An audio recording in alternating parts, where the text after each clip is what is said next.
Okay, this video tutorial is the continuation from the previous videos.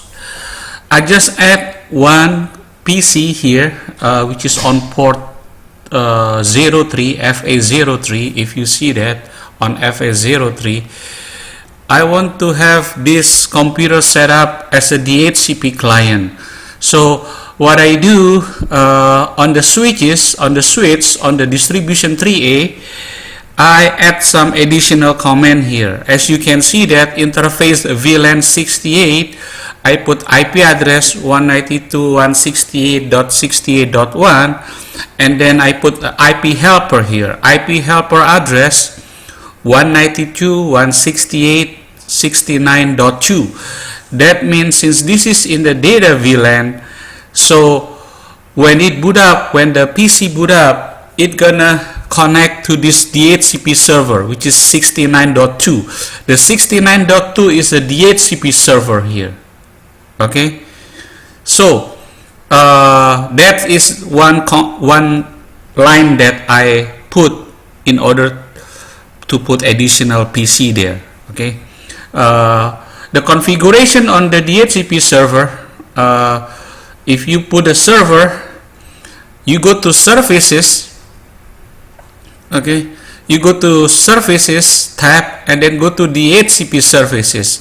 As you can see that the default is a server pools. The pool name is a server pool 192.168.69.1, and the DNS server is 176.16.45.3. So the start IP address is 192.168.69.0. This is referred to the voice VLAN, which is here, 69 network. Okay, so that is the default using the simulation program here. The maximum number of user you can set up 100 or 256, it doesn't really matter. As you can see that the TFTP server 192.168.69.254, this is a TFTP server for Cisco Unified Call Manager Express or Cisco Unified Call Managers. Okay, then if you notice that I add additional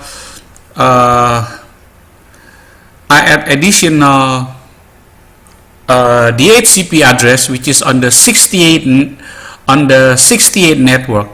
I put the pool name is data pool, and the default gateway is 192.168.68.1, and DNS server is 176.16.45.3.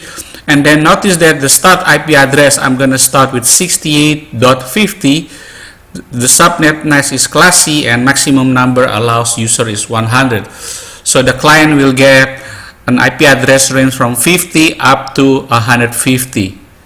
Okay, so notice that you have two, which is data full, and this is the voice VLAN. This is the voice VLAN, and this is the data VLAN. Okay, you need to configure the IP address of the DHCP server here in the IP configuration. Notice that you have 192.168.69.2, which is referred to this DHCP address, and the default gateway is 69.1.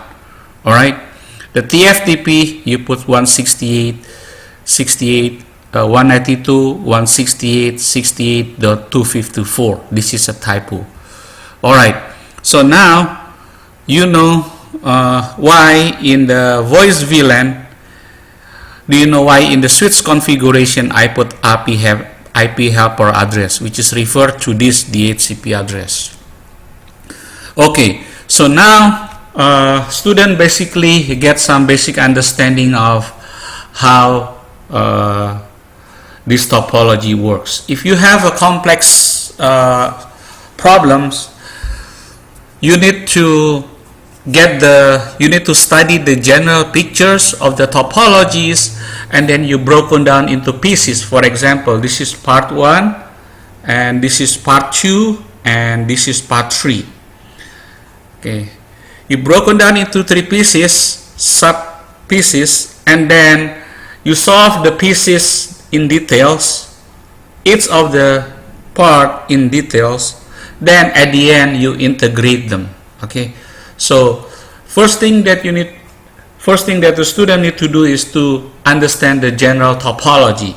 Once you get the general topology, you broken down into pieces like these pieces: part 1, part 2, and part 3. Learn the details of part 1 and part 2 and part 3.